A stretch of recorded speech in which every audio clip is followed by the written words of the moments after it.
Hi, and welcome to this week's Sabbath School study video entitled Joseph, Prince of Egypt. Our memory text is found in Genesis chapter 41, verse 41. And Pharaoh said to Joseph, "See, I set you over all the land of Egypt." Last week's Sabbath School, we talked about the life of Joseph. And one of the struggles that he had was with his brothers.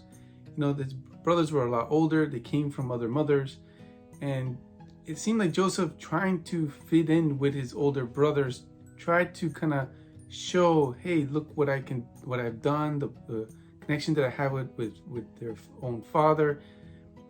From his perspective, he's trying to connect with his brothers, but he doesn't seem to see the impact that has negatively towards their brother. They're seen as someone who is very well loved and favored by their father over all the other brothers.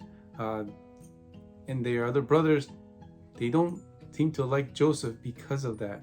There's this favoritism going on. The older brothers should be the ones that their father should praise over and love so much greater, because they'll be the one that should be receiving of the inheritance, and they should be the one that would continue on their father's legacy, but yet their father is focused on one of the younger brothers, which is Joseph. So there's a lot of family tension going on there. But even in the midst of that, God still accomplishes his will through this family. We learn incredible lessons from there. And so their brother's able to find a way to get rid of him. They sell him into slavery, but yet through that, God is able to still turn things around. That he, in this lesson, as we're going to go over, he ends up rising to become second in command, right below Pharaoh, becomes a very powerful person in Egypt. Despite all this, the dream that God gave to Joseph will end up coming true, as it was shown to Joseph through his dreams, that his brothers and even his father kind of rebuked that. But it kind of teaches us incredible things, that despite our outcomes of the situation we may be in, no matter how bad it may be, God can still turn things around for good and still allow his will to still be done in our lives. There's a great quote it's found in the SDA Bible Commentary, Volume 1, page 1097, which says, "The part which Joseph acted in connection with the scenes of the gloomy prison was that which raised him finally to prosperity and honor. God designed that he should obtain an experience by temptations, adversity, and hardships to prepare him to fill an exalted position. Joseph carried his religion everywhere, and this was the secret of his unwavering fidelity. He who receives Christ by living faith has a living connection with God and is a vessel unto honor. He carries with him the atmosphere of heaven, which is the grace of God, a treasure that the world cannot buy. He who is in living connection with God may be in humble stations, yet his moral worth is as precious as was that of Joseph and Daniel, who were recognized by heathen kings as men with whom was the Spirit of God." The main point that we should take from this lesson of the life of Joseph is that we need to have a close relationship with God, and wherever we go, incorporate God within our lives. We'll have hardship, we'll have temptations, we'll have adversity, but through it all, God will guide us and his will get done in our lives. I hope you have your Bibles ready, and let's study this week's lesson together.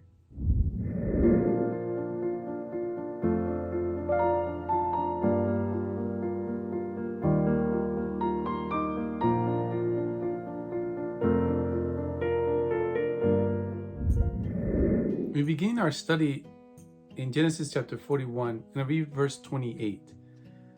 But right before we read it, God had given Pharaoh the dream of 7 years of plentiful and 7 years of famine, through these visual of these 7 cows that look thick and healthy, and then 7 very skinny and look very sick cows, to make that comparison. 7 and 7 for 7 years of that. But the dream wasn't so much to try to, you can say, get Pharaoh to believe in God. Instead, it brought Joseph to be able to take action. It brought Joseph to be able to be brought to Pharaoh and be able to interpret this dream. So in Genesis chapter 41, verse 28, it says, "This is the thing which I have spoken unto Pharaoh. What God is about to do, he showed unto Pharaoh." So God is really revealing what's going to occur in the future, and he showed it to Pharaoh, which he was able to get Joseph to be able to interpret it for him. But let's continue in verse 37. We're going to read from 37 to 57, and we're going to sort of break it down a little bit as we go along. But notice how it's not so much about getting Pharaoh to believe in God.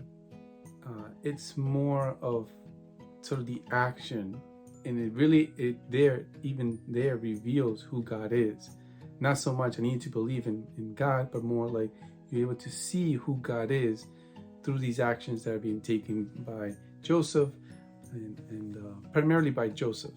So let's continue. Verse 37, it says, "And the thing was good in the eyes of Pharaoh and in the eyes of all his servants. And Pharaoh said unto his servants, Can we find such a one as this is, a man in whom the Spirit of God is? And Pharaoh said unto Joseph, For as much as God has showed thee all this, there is none so discreet and wise as thou art." So he's really, you can say, in some ways sort of praising Joseph.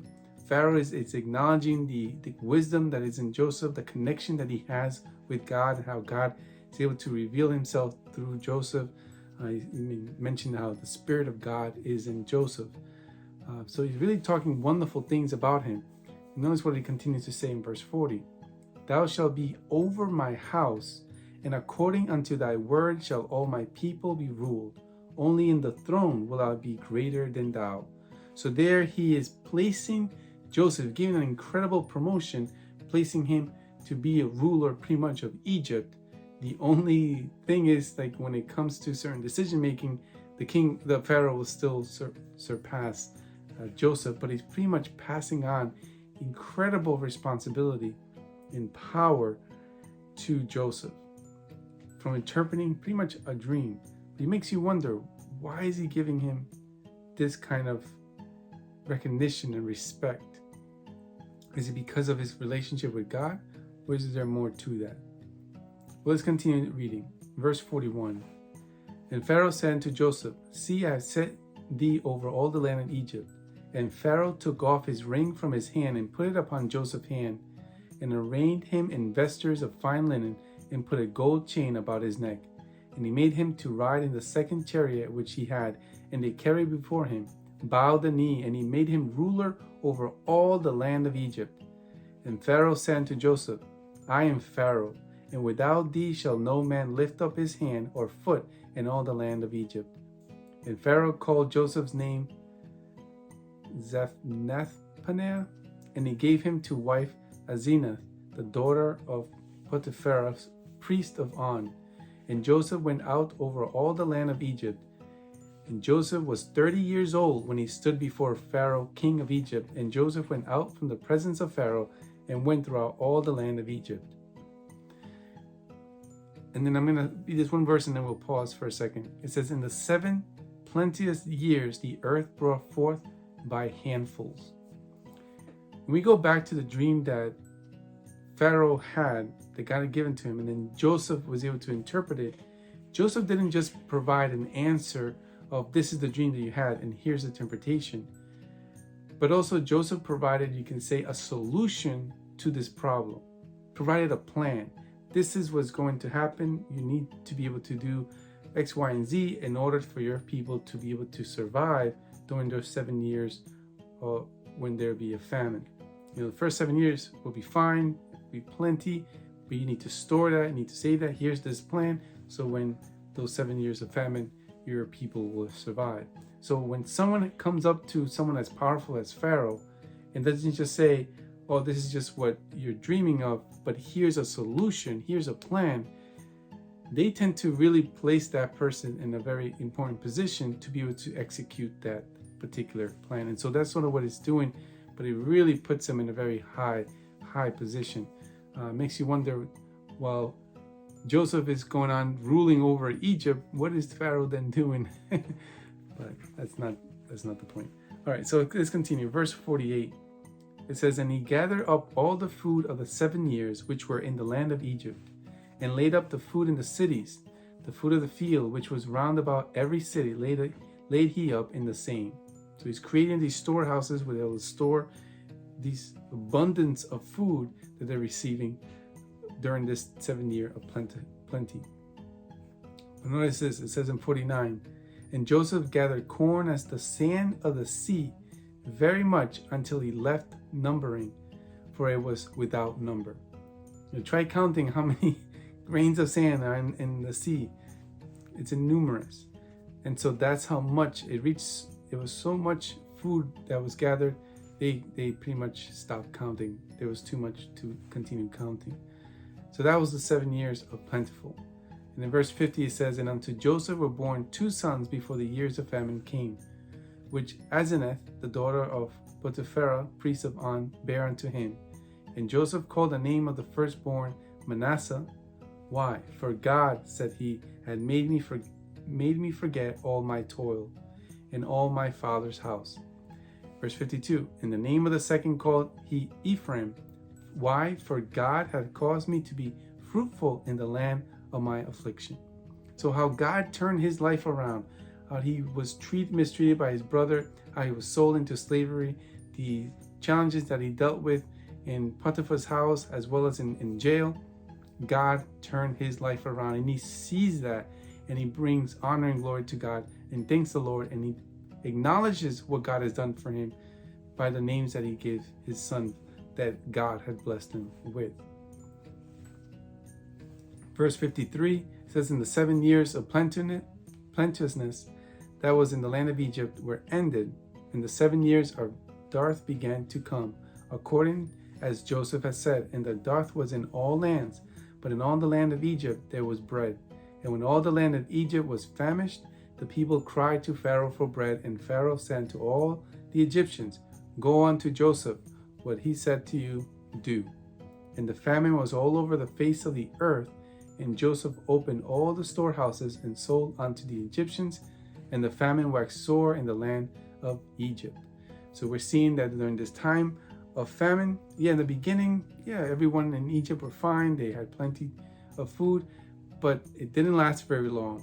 But the plan that Joseph had taken place, that God had given him to store all the abundance they had those first 7 years, he was able to then sell that to the Egyptians so that they would have plenty of food to get them through those 7 years of famine. But on top of that, there were people outside of Egypt, because the famine was all over the earth, not just in Egypt.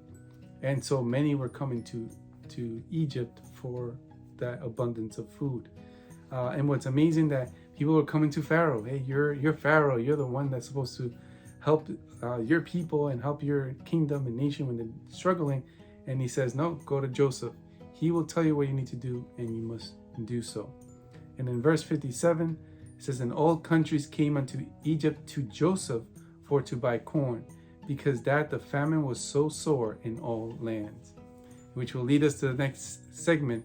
But it is interesting how God is able to turn things around for his people, for those who are faithful and loyal to him.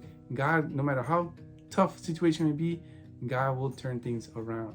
God never promised us that we will never have hardship. He does promise us that he will guide us through them, and ultimately he'll give us incredible blessing and peace from all of that. From Patriots and Prophets, page 368, it says, "To the people of Egypt and of all the nations connected with that powerful kingdom, God manifested himself through Joseph.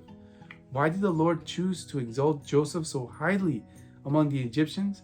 He might have provided some other way for the accomplishment of his purposes towards the children of Jacob. But he desired to make Joseph a light, and he placed him in the palace of the king, that the heavenly illumination might extend far and near. By his wisdom and justice, by the purity and benevolence of his daily life, by his devotion to the interests of the people, and that people a nation of idolaters, Joseph was a representative of Christ, and their benefactor to whom all Egypt turned with gratitude and praise, that heathen people were to behold the love of their Creator and Redeemer. So in Moses also God placed a light beside the throne of the earth's greatest kingdom, that all who would might learn of the true and living God. And all this light was given to the Egyptians before the hand of God was stretched out over them in judgment. So we're seeing how God was trying to reach and connect with the people of Egypt, the heathens, these idolaters. You notice he was connecting them by showing his love, showing how he cares, even for those that don't know him or have rejected him. God is showing their love to them through Joseph.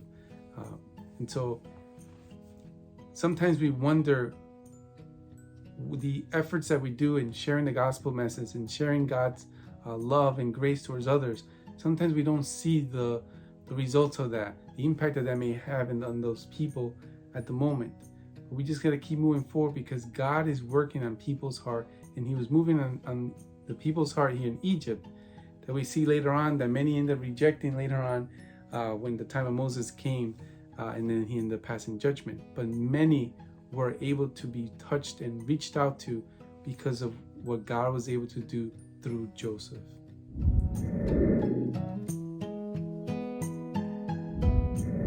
Continuing our story, this famine throughout not just Egypt but throughout the earth, and so it even affects Canaan, where Jacob and his sons are living, Joseph's family. And what's interesting is that we know that the dream that God had revealed to Joseph when he was with his family, how his family will bow down to him, and didn't you can say the family didn't accept that very well. They pretty much rebuked Joseph because of that. But without realizing, Jacob ends up starting this new motion that will end up leading to this dream coming to reality. I mentioned in the beginning of this Sabbath school lesson that the relationship that Joseph had with his brothers, the way his brothers treated him, in one part you might think, and yes, Joseph didn't seem to understand that how he was telling his brothers how he was being so much in favor of his dad, and how he was pretty much a snitch to his brothers, wasn't helping trying to bond better with his older brothers. But aside from that, their brothers, as older ones, they need to understand that they needed to treat their younger brothers a little more with kindness and love. They were the younger brothers. Someone that they can teach so much about what life is like, and the things that they need to be doing in the farm and in the land, and so on and so forth. And yet they treated them so harshly. And so the way that their brothers treated Joseph really stayed on his mind, even though God had helped them to move away from that. We will see how this is being brought back to him. And the only thing that Joseph can think of is, this is how they treated me as the youngest of them. I have a younger brother. How have they treated him now that he's no longer with them? And so that's in his mind, especially when he sees his brothers back again. He ends up that is being brought to his mind. So keep that in mind as we read here. I'm only going to read a few verses from Genesis chapter 42. It's a lot to read. It's an incredible story. If you haven't read this in a while, go back and read it and take it slow. There's so much there to be able to unpack. I would have loved to have been there to see it, see their expressions and everything, but that's just me. But it's quite an amazing story to read. And then I'll read you a quote from Patriots and Prophets. So let's go to Genesis chapter 42. So this famine is not only in Egypt, is also throughout the land and throughout the earth, and it has reached also to Canaan. So Genesis 42 verse 1, it says, "Now when Jacob saw that there was corn in Egypt, Jacob said unto his sons, Why did ye look upon another? And he said, Behold, I have heard that there is corn in Egypt. get you down thither, and buy for us from thence, that we may live and not die. So his father is letting him know, why looking at each other, trying to figure out what we're gonna do with this famine. I hear that Egypt has plenty of food. Go down to Egypt and get food for the family so that we don't die. It's pretty much what he's saying. I'm reading from the King James, so this has those Old English words there. Continue there in verse 3. It says, and Joseph's 10 brethren went down to buy corn in Egypt. Notice there's supposed to be, the 12 sons of Jacob. Joseph is in Egypt, so that leaves 11. 10 are the ones that are going to Egypt. So where's the 11th brother? Benjamin. Well, it says in verse 4, but Benjamin, Joseph's brother, Jacob sent not with his brethren, for he said, lest peradventure mischief befall him. With that, it's just one sentence, but that really shows how the impact of the loss in his eyes, from his mind, Jacob lost his son Joseph. And so that is heartbreaking. He only has Benjamin left, who is the son of Rachel, who is the woman that he loves the most. And so he doesn't want nothing to happen to him as it happened to his son Joseph. So I'm thinking he's overprotecting him even more than he did with Joseph, especially knowing that in what he was told, Joseph had been killed by some wild beast. But let's continue. Verse 5. It says, and the sons of Israel, Jacob, came to buy corn among those that came, for the famine was in the land of Canaan. And Joseph was a governor over the land, and he it was that sold to all the people of the land. And Joseph's brethren came and bowed down themselves before him with their faces to the earth. Very much as God had predicted, the dream that Joseph had when he was with his family, here is being fulfilled. His brothers bowing down to him. His brothers didn't recognize him. For one thing, he looked a lot older now, a little bit changes in this facial feature, as well as, Egypt had a certain style. Even their hairstyle, their way to dress is different than the rest of other nations around the world, especially towards how Israel and his family dressed. And so with all these things, they did not recognize his brother. And so as someone as high position as Joseph had, they came and bowed down to him. But there was something about this that something wasn't right. And so Joseph needed to have some kind of surety of what's going on, because he is not going to treat them just like anyone else who is coming, who needs food. He knows that that's his family. But let's read. This is from Spiritual Gifts, Volume 3, page 154, describing this interaction. It says, Jacob's sons came with a crowd of buyers to purchase corn of Joseph, and they bowed down themselves before him with their faces to the earth. Let me pause for a second. For us, we know it's Joseph, and it's mentioned there by name. But remember, Pharaoh gave him a different name. So for the whole world, they know Joseph by that given name by Pharaoh, not as Joseph. So that's another element that Joseph's brother did not recognize him. But let's continue. It says, and Joseph knew his brethren, but he appeared not to know them, and spoke roughly unto them. And he said unto them, Whence come ye? And they said, From the land of Canaan, to buy food. And Joseph remembered the dreams which he dreamed of them, and said unto them, Ye are spies, to see the nakedness of the land ye are come. So he's showing this roughness against them. In a way, it's sort of like kind of getting back at them for this, but it's more really to test them. Have they repented? Have they changed? Or are they still the same as they were when they were mistreating him when he was younger? Continue here reading. It says, they assured Joseph that their only errand into Egypt, the only errand into Egypt was to buy food. Joseph again charges them with being spies. He wished to learn if they possessed the same haughty spirit they had when he was with them, and he was anxious to draw from them some information in regard to his father and Benjamin. So despite how his brother were treating him and how he still had a concern for his father, and most importantly about his brother Benjamin. Are they still treating him the way they treated Joseph, or have they changed how the conditions? So really, as we're studying this life of Joseph, it's really seeing the life of their brothers and their hearts. Where are their hearts? So finishing up this one last paragraph, it says, the 3 days of confinement were days of bitter sorrow for Jacob's sons. They reflected upon their past wrong course, especially their cruelty to Joseph. They knew if they were convicted of being spies, they could not bring evidence to clear themselves. They would all have to die or become slaves. They doubted whether any effort of any one of them might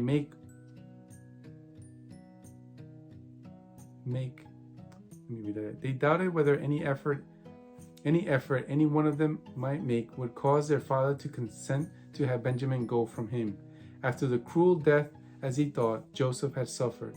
They sold Joseph as a slave, and they were fearful that God designed to punish them by suffering them to become slaves. Joseph considers that his father and the families of his brethren might be suffering for food, and he is convinced that his brethren had repented of their cruel treatment of him, and that they would in no case treat Benjamin as they had treated him. And this is sort of a very short summary of chapter 42, but he was able to put him into the test, and they were able to stick to it. They acknowledged that they made a mistake. They acknowledged that they shouldn't have done what they did to their brother Joseph, and they were able to reunite the family together. And I mean, not only was he willing to give them food, but he even brought his family to Egypt, which, because of the relationship that Joseph had with Pharaoh, Pharaoh was able to give them a land that they could live and multiply, where we can pick up all the way to the time with Moses, where they were in that land of Goshen. But it's a beautiful story to realize that, how despite the roughness and tough situation that Joseph had with his brothers, as well as being sold as slave, being a prisoner, God was able to turn things around. It's a beautiful lesson that I realized that, despite the changes in the rough situation we might be dealing with, God can turn things around, but also how we treat other people. Even if we've treated somebody in the past, God can give us an opportunity to be able to reconnect with them, to have reconciliation with those who we have harmed in the past. But for us to be able to reach that point, we need to first acknowledge that we have made a mistake and ask the Lord for forgiveness, and help us to reconnect and be able to ask forgiveness for those who we have harmed as well. So there's a lot of lessons here that we can learn, and I'm thankful for these stories that we can go to and learn from, so we don't have to make these mistakes again, but learn from it so we can continue on sharing the gospel message any possible way we can.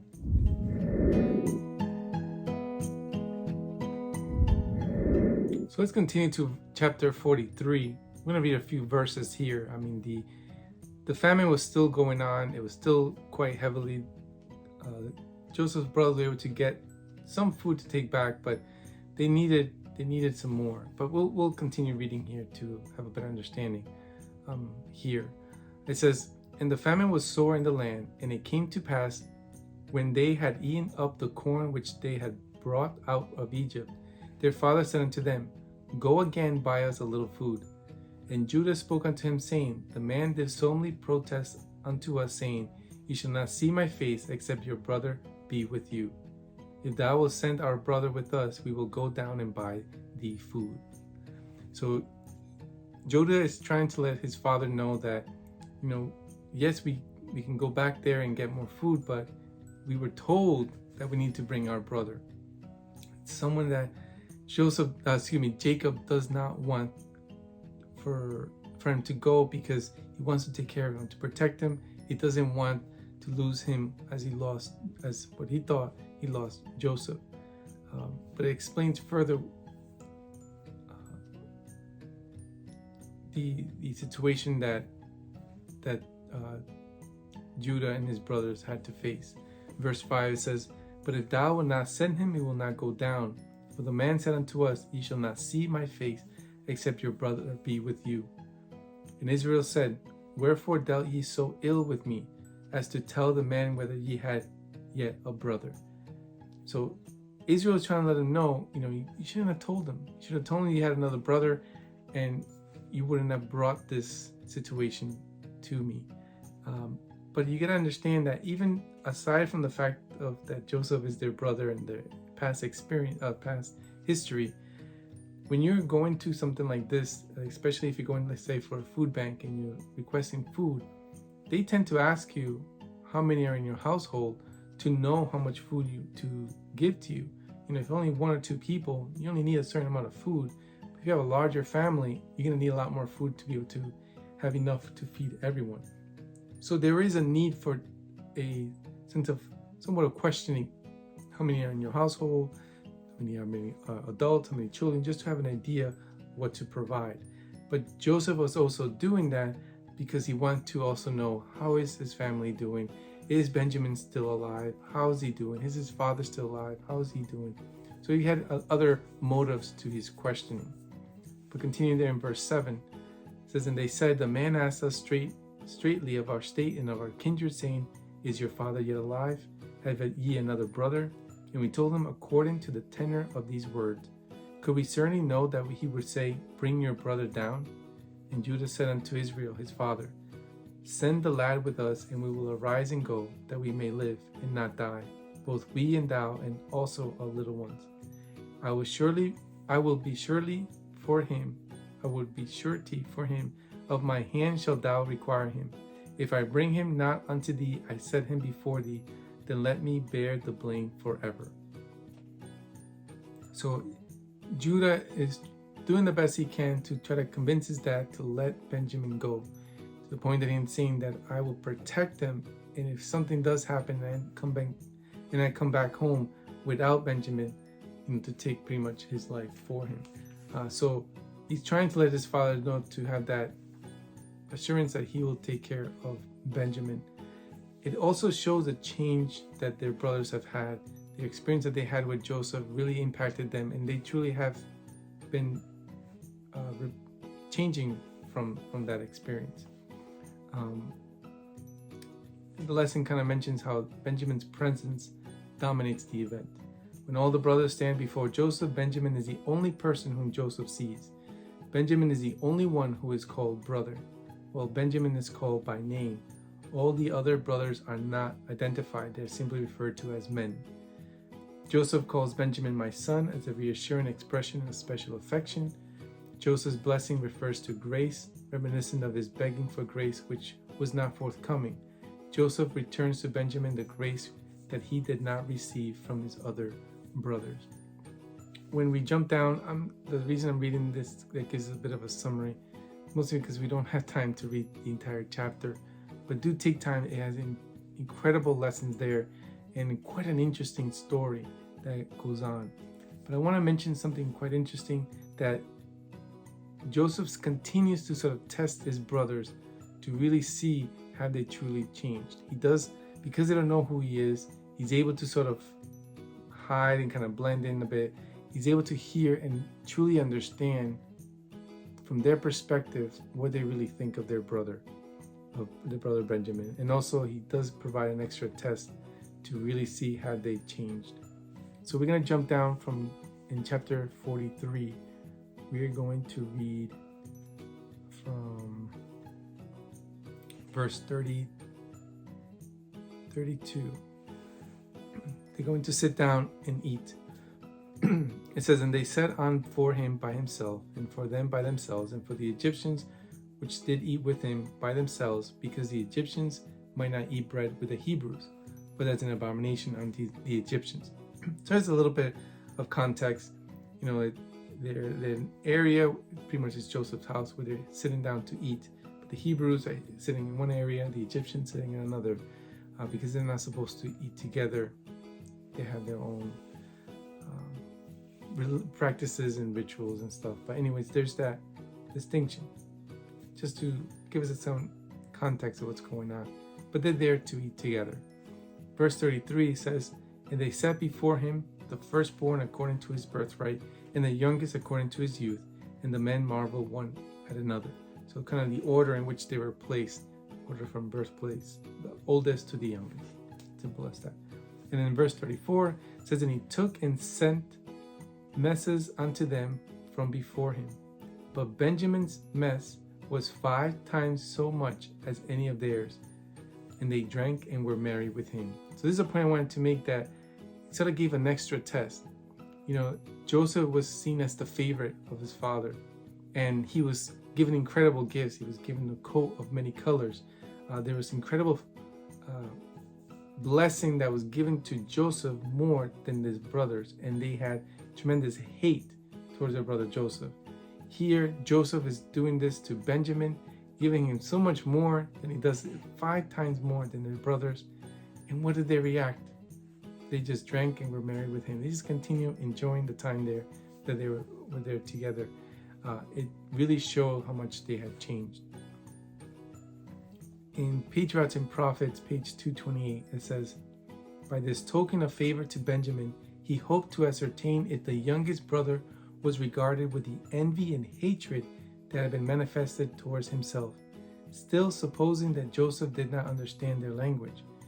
The brothers freely conversed with one another, thus he had a good opportunity to learn their real feelings. Still he desired to test them further, and before their departure he ordered that his own drinking cup of silver should be concealed in the sack of the youngest. So there's still this sort of test just to make sure, because from a human perspective, we can't see the hearts of someone. So sometimes we tend to do certain tests just to see if, where the condition of someone, their thoughts or their perspective may be on things. And so that's sort of what Joseph was trying to do towards his brother with regards to Benjamin. But truly we see the difference with Joseph and how they treated him. They had envy and hate. But with Benjamin, they had learned from that, and they respected him, and they pretty much left him alone, you can say. But at the same time, they protected him because he was their father's, now their father's favorite, because Joseph was not around there. So it's quite interesting. And one thing that we can take from this is the fact that, regardless of how we may treat our families, our friends, God still gives an opportunity where we can come together, that there can be reconciliation. But we got to understand that we're not perfect people personally. And so as right that we might have been in an argument, in a situation with friends or family that kind of ruined our relationship, we understand there may be things that we need to learn as well and grow as well. And so we need to come to the Lord to help us to see those things.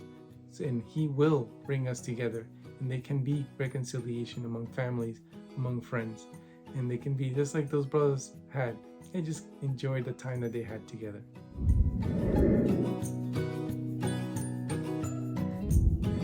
Let's continue on our story in Genesis chapter 44. Here, they're going to be heading back. Joseph is going to be giving them food that they can take back home. But he does something kind of strange. Verse 44 says, he commanded the steward of his house, saying, fill the men's sacks with food as much as they can carry, and put every man's money in their sack's mouth. And they put my cup, the silver cup, in the sack's mouth of the youngest, in his corn money. And he did according to the word that Joseph had spoken. As soon as the morning was light, the men were sent away, they and their asses. And when they gone out of the city, and not yet far off, Joseph said unto his steward, up, follow after the men, and when thou doest overtake them, say unto them, wherefore have ye rewarded evil for good? Is it not this in which my Lord drinketh, and whereby indeed he divineth? He had done evil in so doing. So what's happening here, I know I'm reading from the King James, you might be reading from a different version. Joseph had given them the food that they needed, plus placed their money outside in their bag. But he placed his cup in Benjamin's bag. Not only is his cup that he normally uses, but they also throw this idea, it's like his divination cup, kind of like he dwells in that kind of things, which he doesn't. He kind of implied on that, It's an Egyptian practice, not of Joseph, who's a man of God, but he does it for other reasons. I'll get to that in a second. But he does this kind of to set a trap, because then later on, as his brothers leave to go back home, Joseph sends someone to stop them because they have stolen his precious, important cup that he ended up retrieving from Benjamin. So Benjamin, who is the guest of honor, had access to Joseph's cup because he was sitting near Joseph, is now suspect and charged with having stolen that precious article. And now he is going to go to prison. I'm not going to be able to read the rest of the chapter. Do take some time to read that. But there's a situation here of this cup, this divination cup. Well, Joseph was using a divination cup. It did not mean that he believed in its power. Joseph had never claimed the power of divination, but was willing to have them believe that he could read the secrets of their lives. It's found in Patriarchs and Prophets, page 229. This cup was for Joseph a pretext to kind of provoke into them supernatural domain, and thus kind of to bring about in their brothers' hearts, you can say, a sense of guilt towards God. And then something interesting occurs, because Judah interprets Joseph's implied message because he refers to the iniquity that God has found in them. He understands that, maybe it's because of what we've done towards Joseph in the past. In Genesis 44, verse 16, it says, "And Judah said, What shall we say unto my Lord? What shall we speak? Or how shall we clear ourselves? God hath found out the iniquity of thy servants. Behold, we are my Lord's servant, both we and he also with whom the cup is found." The stealing of that precious cup could pretty much justify severe punishment and test the other brothers' thinking. Another, you can say, test to see what is going to happen. The intensity of the brothers' emotion, their reaction, is quite significant and important in seeing how much truly have they changed their ways since the time when they were with Joseph. They are all united in the same pain, fearing for Benjamin, who will be lost as was Joseph, and like him become a slave in Egypt, although he was innocent. In reality, they were both innocent. So he's sort of giving them a similar situation that happened with him, but now having it to happen to Benjamin, seeing how they will react in the situation. Judah proposes that he be taken as a slave instead of Benjamin. We find that in verse 33, where he says, "Now therefore I pray thee, let thy servant abide instead of the lad, a bondman to my Lord, and let the lad go up with his brethren." So Judah is pretty much presenting himself as a sacrifice, a substitute whose purpose is precisely to cope with the evil that would devastate his father. So Judah has truly shown that not only a change in his heart that I've seen when he was interacting with his father, how he'll take care of Benjamin, they make sure he'll bring him back. If not, he'll be willing to sacrifice, to give up his life.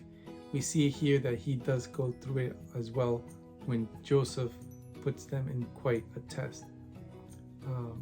He becomes an example of Christ there, willing to make this incredible sacrifice. In the book In Heavenly Places, page 13, it says, "As soon as there was sin, there was a Savior. Christ knew that he would have to suffer, yet he became man's substitute.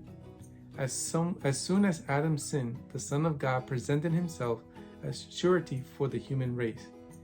I have graven thee upon the palms of my hands. The palms of his hands bear the marks of the wounds that he received. If we are wounded and bruised, if we meet the difficulties that are hard to manage, let us remember how much Christ suffered for us. Saying declared that human beings could not live without sin, Christ passed over the ground where Adam stumbled and fell, and by a sinless life placed the human race on vantage ground, that every one might stand before the Father except in the Beloved." And so we see that example of Christ there with Judah. And not only just him, even with his other brothers, they don't want Benjamin to be taken to prison. They don't want him to be a slave. They want him to be turned back with them to their father. But Judah, as he mentioned to his father, he said he was willing to die for his brother Benjamin. He's willing to replace his brother Benjamin so that they would not bring such pain and suffering to their father again, because they realized the suffering that they brought to him when they sold Joseph, or in the eyes of his father, they got rid of him somehow. But anyways, so this is quite an example of the kind of heart that they was changing to their lives. God can transform our lives to a point that we may be even willing to lay our life for someone else.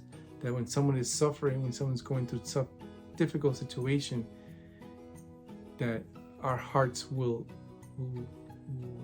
be in pain for that, and we'll ask the Lord, or what can we do to help them, even be willing, like Judah, to lay our life for someone else. That's what Christ did for us. It's something quite incredible. And a little side note, out of all the religions out there in the world, the only religion that I've truly seen that are willing to sacrifice, even for someone that isn't of their own, for the most part, Christians tend to do that. When nations are in problems, when they're in wars and they need a recovery, they need of help. People have had natural disasters, famine, wars, pestilence, all sorts of situations happening, not just locally, but also worldwide. Christians are willing to help them without asking, oh, are you from this particular group? Are you part of our alliance with other nations? They're just helping someone who needs help. Truly an example of Christ through the lives of Christians worldwide. That is truly an example of Christ that the world truly needs. And unfortunately, the media doesn't truly show that. But I'm thankful that God's people are everywhere willing to help people just because they're humans and in need of help.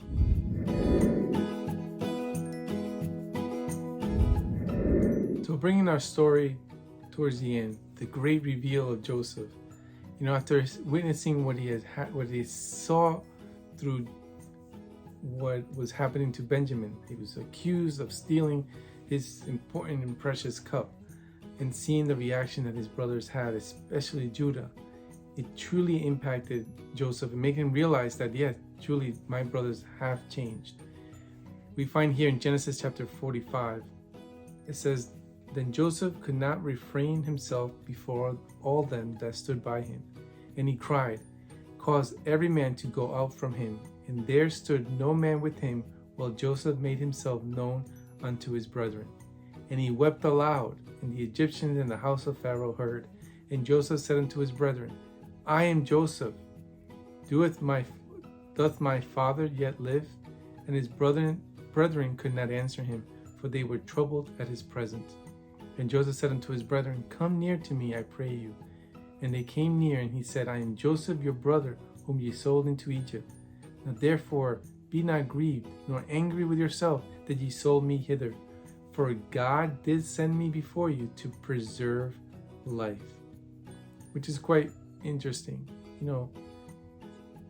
At the end of the day, as we might have seen all this crazy stuff that happened to Joseph, God's main plan was always to have Joseph be there at Egypt and provide, you can say, a preservation of life, not only for the Egyptians and for anyone that needed that came to Egypt, but primarily for his family. And so he's letting them know, hey, don't be grievous any longer. I am your brother, and God had planned for me to be here to preserve life. At the very moment when Judah talked about the evil that would fall upon their father, Joseph cried out, and then made himself known to his brothers. This expression is often used to refer to God's self-revelation, suggests that it is God who will reveal himself here as well. That is, the Lord has shown that his providence reigns even despite human follies. So Joseph's brother cannot believe what they are hearing and seeing. They kind of speechless in a sense. Joseph is then obliged to repeat, I am your brother. I am Joseph, your brother. And it's only the second time when they hear the precise words, whom you sold into Egypt, that they believe. Because, for a while they've been interacting with this important figure, they had no thought that this was their brother. So just to say, I am your brother, they probably need a little bit more than that to really truly understand, is this truly our brother Joseph? And to mention that, it's the one that they sold into Egypt. It really resonated with their minds. Oh, this truly is our brother Joseph. So Joseph then declares that God had sent him, referring to God has a double purpose. It serves not only to reassure his brother that Joseph not only does not have harsh feelings towards him, but also it is profound confession of faith and an expression of hope, because what they did was necessary for the great deliverance and survival of a posterity. Joseph then urges his brothers to go to his father in order to prepare him to come to Egypt. He accompanies his call with specific words concerning the place where they will dwell, the place that they will live, which is Goshen.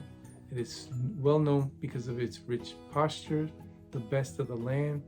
He also takes care of the transportation. Carts are provided, which will ultimately convince Jacob that his sons were not lying to him about what they had just experienced. Jacob takes this visible demonstration as evidence that Joseph is alive, and this is enough for him to come alive again. What a great joy for him to be able to realize his son is still alive. His beloved son, the one this favorite of all, is still alive. And on top of that, there's the reuniting of the family again. There's reconciliation again with the family. From last week's lesson, there was awful family troubles there, but here now, there's again peace within the family. Jacob's 12 sons are alive. Jacob is now called Israel, and the providence of God has been made manifest in a very powerful way. In Spiritual Gifts, Volume 3, page 165, it says, Joseph was satisfied. He had proved his brethren and had seen in them the fruits of true repentance for their sins. And he was so deeply affected that he could not longer conceal his feelings, and requested to be left alone with his brethren. He then gave vent to his long suppressed feelings and wept aloud. His brethren could not answer him for astonishment. They could not really believe that the ruler of Egypt was their brother Joseph, whom they had envied and would have murdered, but finally were satisfied to sell as a slave. All their ill treatment of their brother painfully passed before them, and especially his dreams, which they had despised, and had labored to prevent their fulfillment. As Joseph saw the confusion of his brethren, he said to them, Come near to me, I pray you. And they came near, and he said, I am Joseph your brother, whom ye sold into Egypt. He nobly sought to make this occasion as easy for his brethren as possible. He had no desire to increase their embarrassment by censoring them. He felt that they had suffered enough for their cruelty to him, and he endeavored to comfort them. He said to them, Now therefore be not grieved, nor angry with yourselves, that ye sold me hither. For God did send me before you to preserve life. So now it was not you that sent me hither, but God, and he had made me a father to Pharaoh, and lord of all his house, and a ruler throughout all the land of Egypt. It's amazing that he was young. He was in his 30s when he was ruler of Egypt. What an amazing blessing. And something sort of on the side note, Joseph as well as Daniel, they had high positions in these governments, Egypt and Babylon. But we understand they didn't raise to that position. They weren't campaigning to place in this position. They were placed in those positions, and God made that possible. because God had a plan for them and a role for them to play that would have a great impact not only for God's people, but the movement of what God wanted to do, not only to protect his people, but also to share to the world who God is. When we're hearing people running for office, we gotta understand that God did not ask them to run for anything. God placed them in those positions. God will place God's people in areas that we can impact those of the world positively, maybe providing them with a health message, interpret dreams, whatever it may be. God will place God's people where they need to be to have an incredible impact with those around. I'm going to read a short quote from the Ministry of Healing, page 487, saying, "Study the history of Joseph and of Daniel. The Lord did not prevent the plottings of men who sought to do them harm, but he caused all these devices to work for good to his servants who amidst trial and conflict preserved their faith and loyalty." We gotta remember, were dealing in a situation that they were going even to die. Daniel is an example. He was going to die just like all the wise men because nobody could interpret the king's dream. But even in the midst of threat of death, Daniel stayed faithful to God. Joseph stayed faithful to God. They did not compromise. They did not waver away from the Lord. That is a powerful, powerful example for us to follow too. That despite what we may be going through, hardship, pain, loss of family, loss of income, loss of property, no food, nowhere to live, in the midst of all trials and tribulations we may be going through, we should, like Joseph and Daniel, not lose our faith, but preserve our faith and our loyalty to our Lord. Hope you had an interesting lesson with me as we studied the life of Joseph. But in reality, this lesson this week was more about his brothers and really how they truly were repentant of what they'd done. And Joseph was able to be seen and see that his brothers had truly changed.